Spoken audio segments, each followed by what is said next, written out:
কালকে কম করে দই বড়া বানানো হয়েছিল, কিন্তু খেতে বেশ ভালো হয়েছিল, এই জন্য আজকে আবার এতটা পরিমাণে বানানো হবে। এটা একটু বেশি করে বানানো হবে।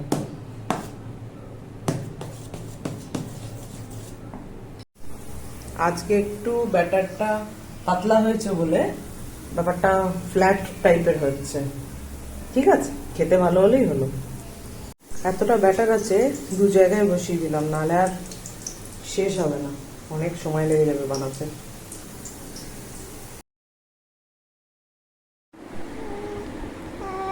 এইবারে দই বড়াগুলোকে টক দই আর চিনি দিয়ে মিশিয়ে ফেলি।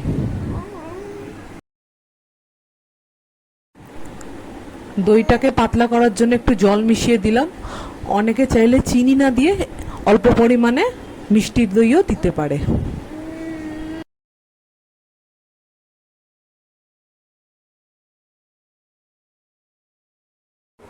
দই বড়াগুলো দইয়ে চুবিয়ে দেওয়ার পরে শেষে ব্ল্যাক পেপার, ভাজা মশলা বা চাট মশলা দিলেই দই বড়া রেডি।